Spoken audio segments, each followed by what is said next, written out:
Assalamu alaikum, dear students. Today we are going to read a beautiful story from English subject of class 6. The name of the story is The Shepherd's Treasure.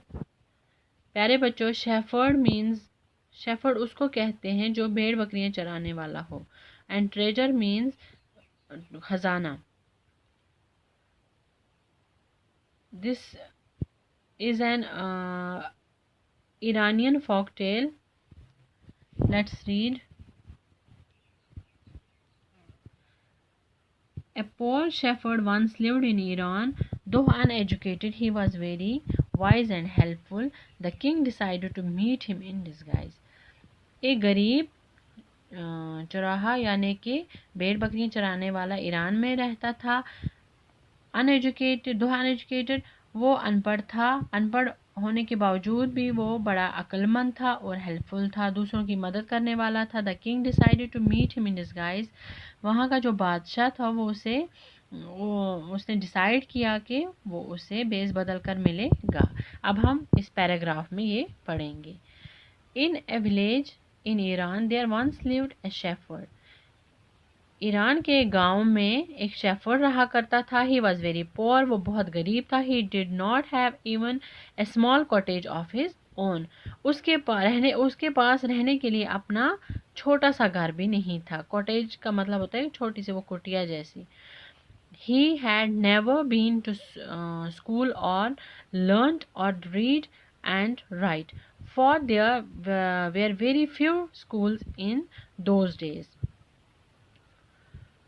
वो कभी school नहीं गया था, ना ही वो पढ़ा था कुछ, ना ही उसे पढ़ना आता था, ना ही उसे कुछ लिखना आता था. वो उन दिनों बहुत स्कूल कम हुआ करते थे.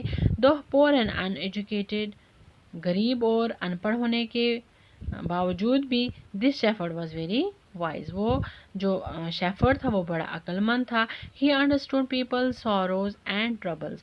वो लोगों की परेशानियों को, गमों को, उनकी मुश्किलात को समझता था. And help them face their problems with courage and common sense. और वो उनकी मदद करता था कि किस तरह उन्हें अपनी मुश्किलातों का सामना करना चाहिए, हिम्मत से और कॉमन सेंस से. Many people came to him for advice. बहुत सारे लोग उसके पास उससे मशवरा लेने आते थे. Soon he became famous for his wisdom and friendly nature. तो वो बहुत ज़्यादा मशहूर हो गया था अपनी अक्लमंदी की वजह से और इस फ्रेंडली नेचर की बदौलत. The king of that country heard about him and thought of meeting him. जो उस मुल्क का बादशाह था उसने इसके बारे में बहुत कुछ सुना था. अब वो सोच रहा था कि वो इसे मिले.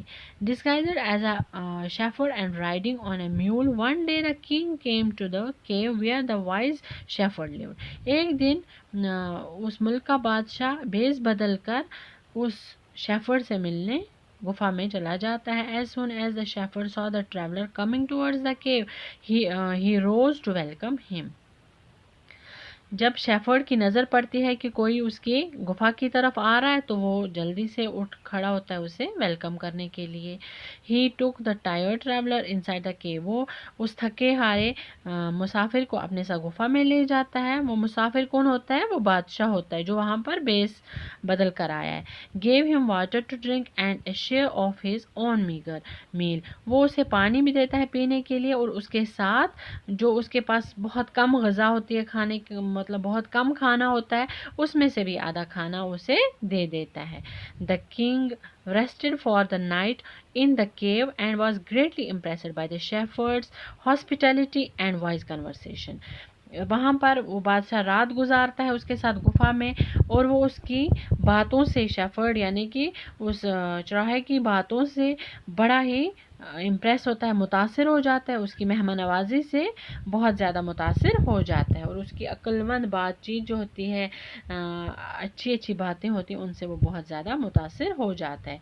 तो प्यारे बच्चों, आज हम एक पैराग्राफ इस स्टोरी का पढ़ेंगे और मैं आपको इसके कुछ वर्ड्स जो हैं उनके मीनिंग भी बताती हूँ. जैसा कि पहले ही है, शेफर्ड हुआ चौराहा यानी कि भेड़ बकरियां चराने वाला. ट्रेजर हुआ खजाना, पोर गरीब को कहते हैं. अनएजुकेटेड हुआ अनपढ़, ठीक है. वाइज हुआ अक्लमंद, दाना. और डिसाइडेड हुआ फैसला करना।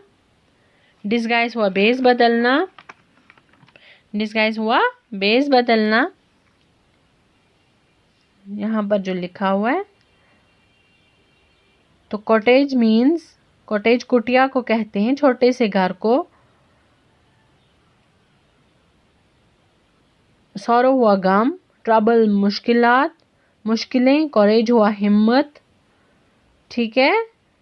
विजडम हुआ अक्ल, दानाई। डिसगाइजर वही बेस बदलाकर। राइडिंग हुआ सवार होना, म्यूल खच्चर को कहते हैं। और यहाँ पर है ट्रैवलर मुसाफिर को कहते हैं, यानी कि सफ़र करने वाला। मीगर बहुत कम, मील हुआ खाना। इम्प्रेसिड मुतासिर होना। हॉस्पिटैलिटी मेहमान नवाजी। वाइज कन्वर्सेशन दाना बात, बातें, दाना बातचीत। ओके, तो आज एक ही पैराग्राफ हम पढ़ेंगे। ओके, खुदा हाफिज़।